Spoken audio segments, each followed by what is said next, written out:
కాంగ్రెస్ కు వచ్చారు. ఈ రోజు మీరు ఇక్కడ ఉంటారో లేరో తెలియదు. ముఖ్యంగా కాంగ్రెస్ పార్టీలో ఉన్నటువంటి ఆ నాయకత్వానికి మీకు చెప్తా ఉన్నాం, నిజంగా కాంగ్రెస్ పార్టీ నాయకులు మీ దగ్గర దమ్మున్నటువంటి లీడర్ ని తయారు చేసుకోలేదంటే 130 సంవత్సరాల చరిత్ర ఉన్న మీ కాంగ్రెస్ పార్టీ ఆయన పార్ట్ టైం ఉద్యోగిని ముఖ్యమంత్రి చేసుకున్నారంటే అది తెలంగాణ 3.5 కోట్ల మంది ప్రజల యొక్క దౌర్భాగ్యం అనే విషయాన్ని నేను గుర్తు చేస్తా ఉన్నా. ఆయననే చెప్పాడు. ఆయన ఏమన్నాడు? నాయనకు ముఖ్యమంత్రి పదవి కావాలి. ఈ రోజు ఇక్కడ ఉన్నాడు, రేపు బీజేపీకి వెళ్తాడా లేకపోతే ఇంకో పార్టీ ముఖ్యమంత్రి చేస్తా అంటే అటు వెళ్ళడానికి సిద్ధంగా ఉన్నటువంటి వాడిని పట్టుకొని మా నాయకుడు ఆయన మీరు చూడండి ప్రెస్ మీట్లలో పట్టు మాట్లాడితే బూతులు.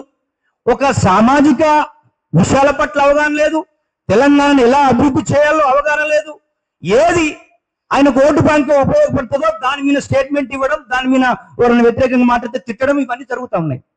మరి మీరు ఏ నిర్ణయం తీసుకున్నా మరి ఈ యొక్క మేధావి వర్గంతో చాలా మంది మేము కోదండ రామకృష్ణ సార్ను కూడా కలవడం జరిగింది.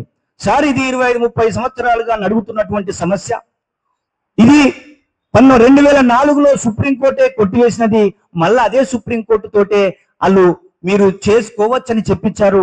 దీని మీద లోతుగా మీరు మీ యొక్క మేధావి వర్గం కానీ మీరు సలహాలు ఇచ్చే వాళ్ళు కానీ ముఖ్యమంత్రితో మాట్లాడాలంటే ఆయన మాకు చెప్పే విధంగా లేడండి, ఆయన రాజకీయాలు ఆయనకు ఉన్నాయని చెప్పినటువంటి సందర్భాలను గుర్తు చేస్తా ఉన్నాను. అంటే ముఖ్యంగా మాల సామాజిక వర్గానికి సంబంధించినటువంటి బట్టి విక్రమార్క గారు ఉన్నారు, అదేవిధంగా వివేక్ గారు ఉన్నారు, ఎమ్మెల్యేలు ఉన్నారు, ఎంపీలు ఉన్నారు.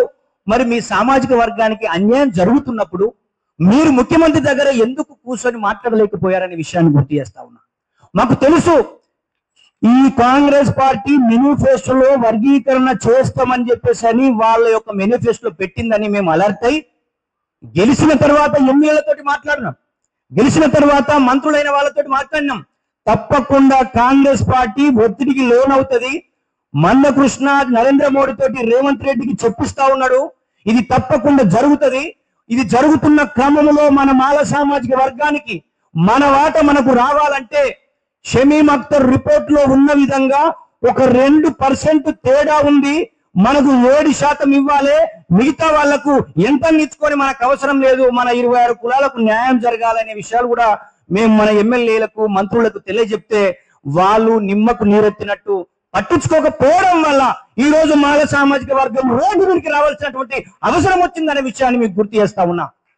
ఎందుకండి మిగతా మాదిగ సామాజిక వర్గానికి సంబంధించిన ఎమ్మెల్యేలు మంత్రులు కలుస్తారు, గౌడ సామాజిక వర్గం కానీ రెడ్డి కానీ మిగతా కులాలు అందరూ కలుసుకున్నప్పుడు ఈ సామాజిక వర్గానికి సంబంధించిన ఎమ్మెల్యేలు మంత్రులు ఎంపీలు రాజకీయ పార్టీ నాయకులు ఒక్క దగ్గర మాట్లాడినటువంటి పరిస్థితి ఉందా?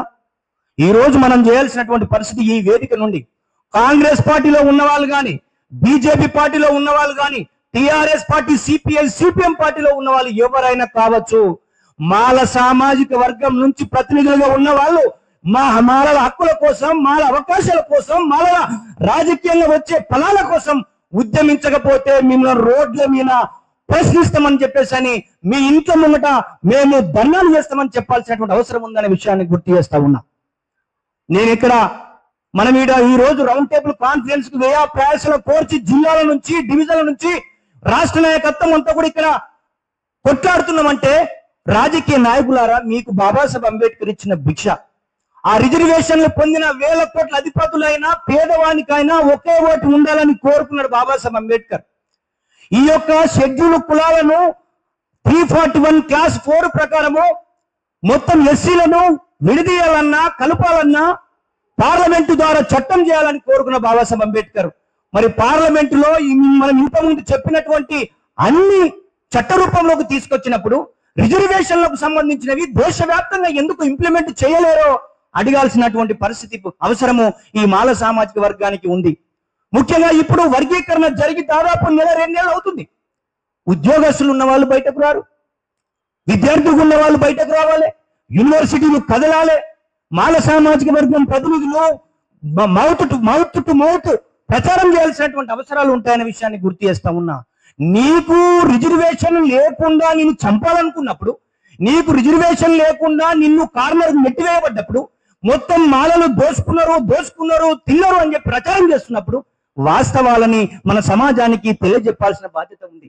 ఈ తెలంగాణ రాష్ట్రంలో 5,20,000 మంది ఉద్యోగస్తులుంటే 93,000 మంది దళిత ఉద్యోగస్తులు ఉన్నారు. మొన్న షమీమక్త రిపోర్ట్ ప్రకారం చెప్తా ఉన్నాం.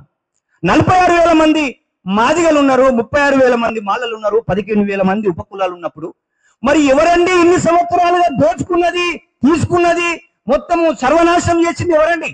మాల సామాజిక వర్గమా? తెలంగాణ మాలలు విప్లవోద్యమంలో ఉన్నారు, తెలంగాణ మాలలు సామాజికోద్యమంలో ఉన్నారు, తెలంగాణ మాలలు సంస్కరణోద్యమంలో ఉన్నారు, తెలంగాణ మాలలు సమాజ అభివృద్ధిలో ఉన్నారు. ఈ తెలుగు నేల మీద ప్రతి ఉద్యమానికి నాయకత్వం వహించారు. కానీ ఈ సామాజిక వర్గాన్ని కారం చేడు నుంచి మొదలు పెడితే ఇప్పుడు జరిగే ప్రతి తెలంగాణ ఉద్యమం వరకు ఎవరైనా త్యాగం చేసింది, ఎవరైనా పోరాటం చేసిందంటే మాల సామాజిక వర్గం విషయాన్ని మీకు గుర్తు చేస్తున్నాను మిత్రులారా.